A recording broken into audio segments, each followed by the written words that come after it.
Book 7, the Book of Yoga. Canto 5, the Finding of the Soul.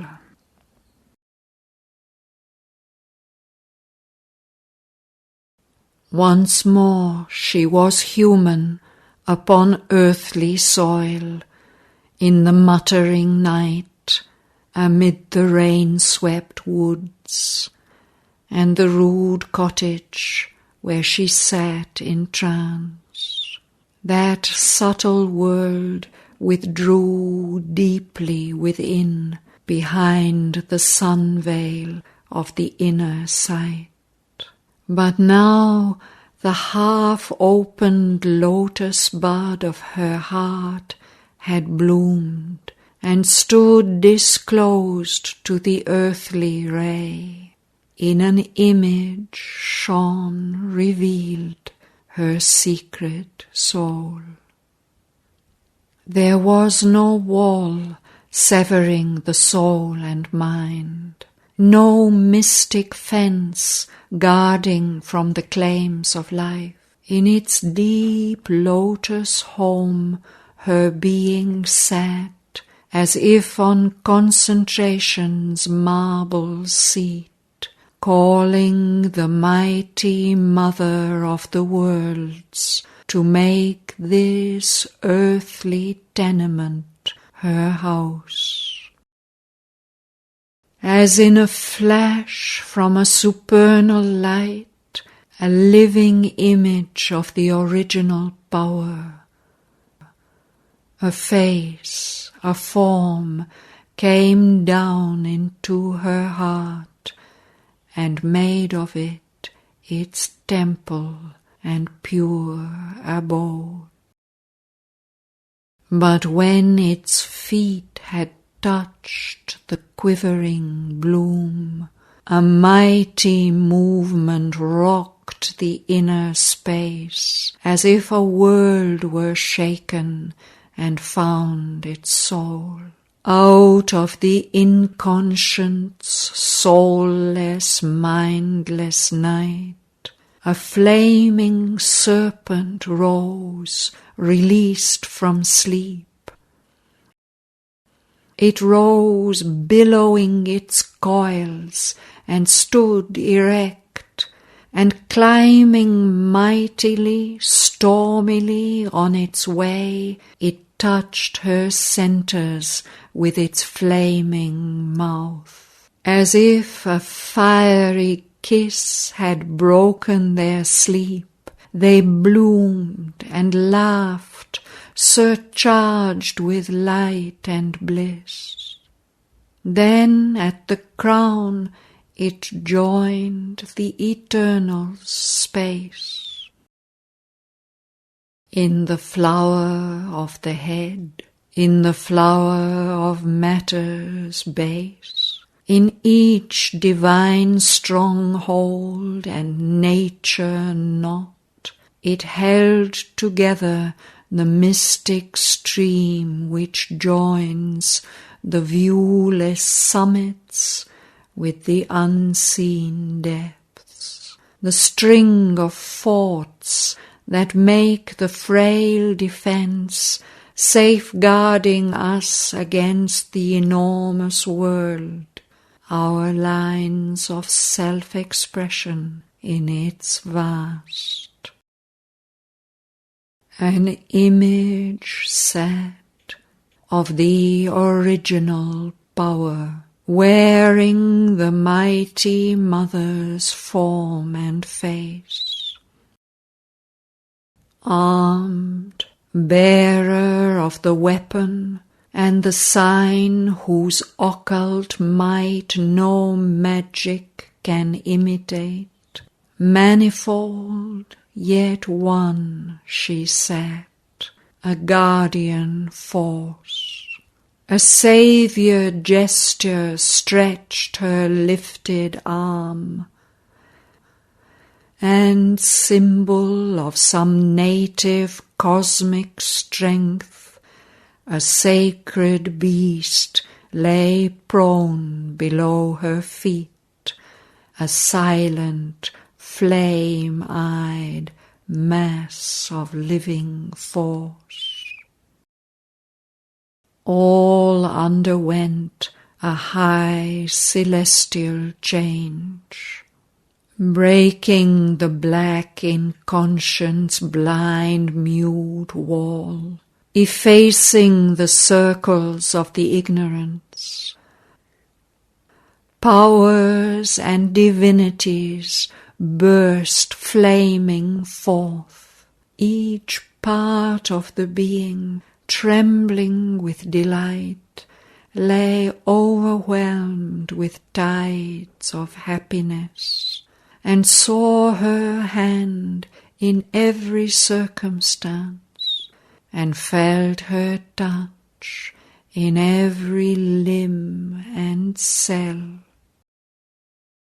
In the country of the lotus of the head, which thinking mind has made its busy space, in the castle of the lotus twixt the brows, whence it shoots the arrows of its sight and will, in the passage of the lotus of the throat, where speech must rise, and the expressing mind, and the heart's impulse run towards word and act, a glad uplift and a new working came. The immortal's thoughts displaced our bounded view.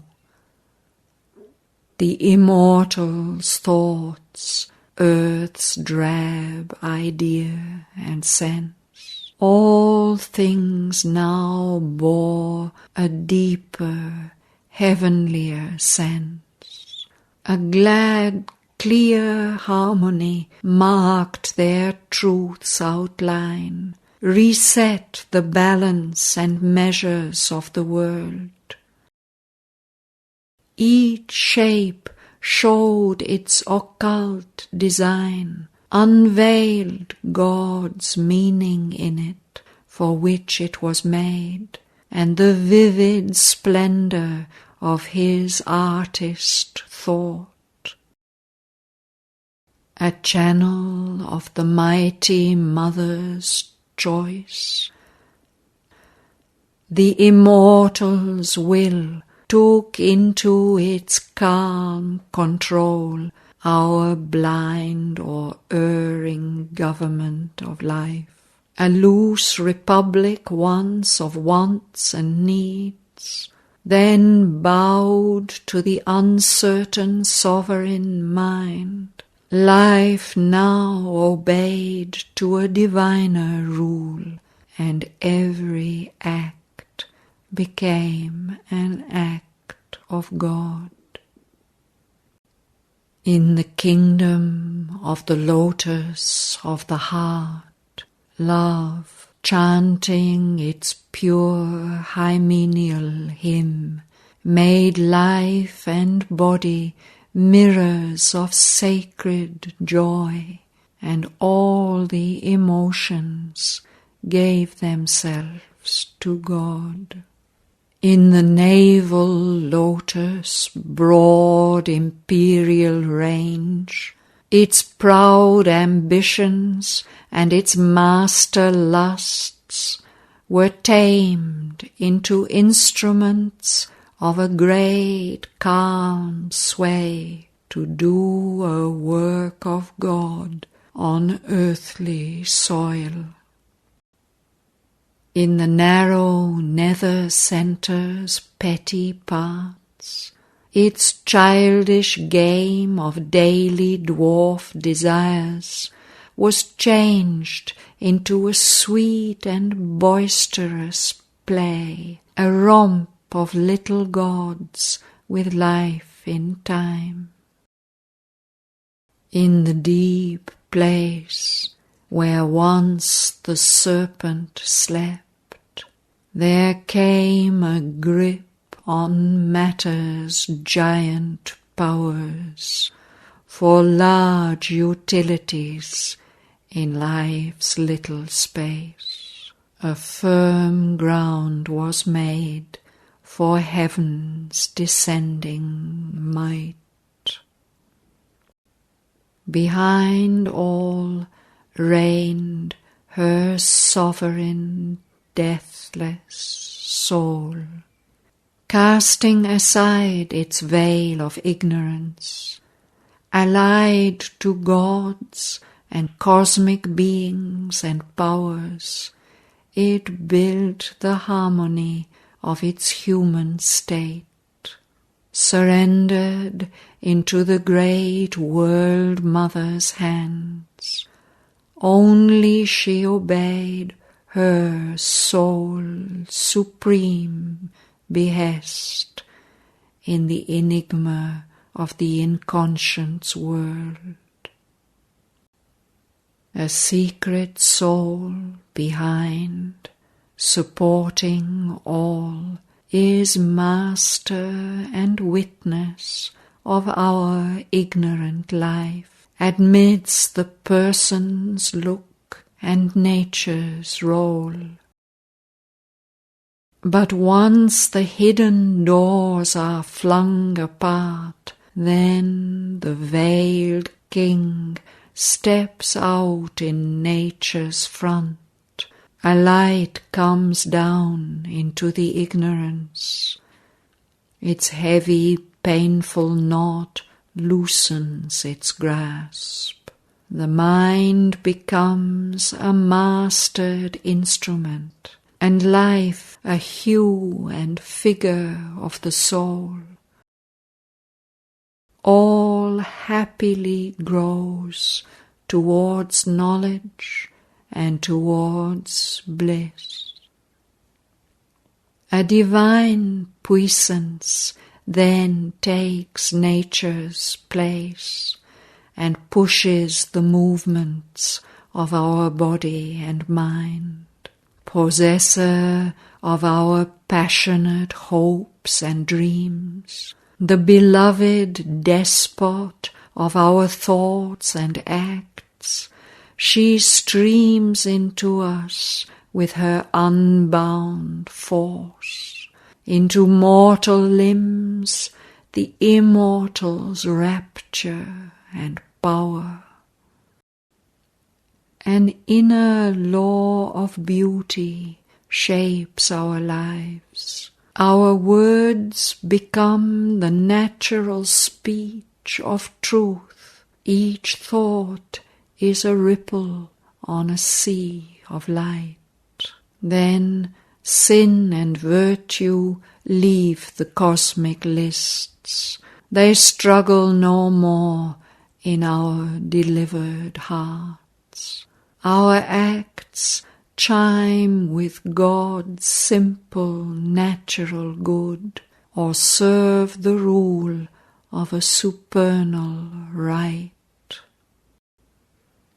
All moods unlovely, evil and untrue, forsake their stations in fierce disarray and hide their shame in the subconscious dusk. Then lifts the mind a cry of victory.